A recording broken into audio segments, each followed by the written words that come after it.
I'm Alexis, and this is my guide to Council of Dreams. This fight has 3 bosses, Arctos, Erwin, and Pip.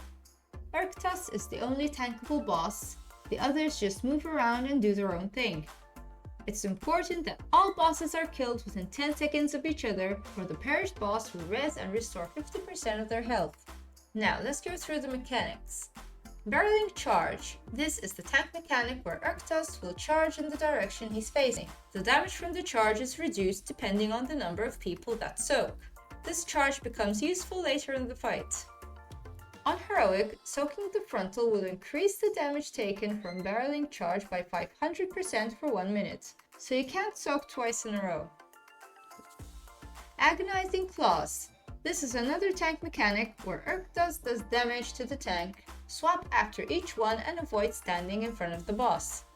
On Heroic, this is cast as a frontal, so don't stand in front of the boss. Noxious Blossom. The floor is filled with blossoms which gives players damage debuffs for each active blossom, as well as damaging anyone standing in them. Poisonous Javelin. This is a poison that damages and reduces speed by 30%. Dispel as many as you can. Polymorph Bomb. Pip changes random players into ducks, and you need to go through the noxious blossoms to eat them, removing them off the ground. You can use the first action button, Quack, to jump forward and get to places faster. And when you're full, the second action button, Preen, lights up. Click it to get back to your normal self. On Heroic, removing the polymorph effect will jump onto other players within 7 yards. Use this ability to clear as many blossoms as you can to reduce the damage you get from these. Emerald Winds.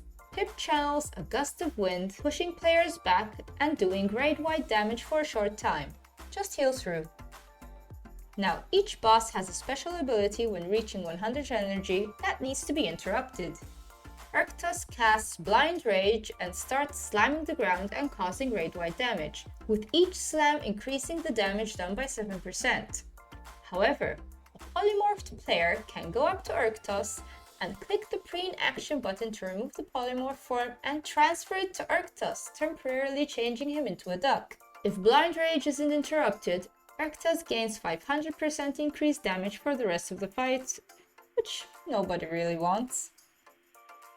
Erwin's special ability is throwing vines on all players, slowing and damaging everyone for 20 seconds. This can only be interrupted by Arctos' barreling charge, so the tank must aim Arctos to run through Erwin. If it's not interrupted, Erwin will launch javelins to all players and the raid will most likely wipe. And lastly, Pip casts Song of the Dragon, where all players get a shield that absorbs corrosive pollen damage. Players need to run through the blossoms to get rid of this shield, because when Pip finishes casting the Song of the Dragon, any player still with the absorb shield will get a debuff, damaging you every second, and you probably won't make it. And that's the fight! Be sure to leave a like and subscribe. Good luck, and thank you for watching!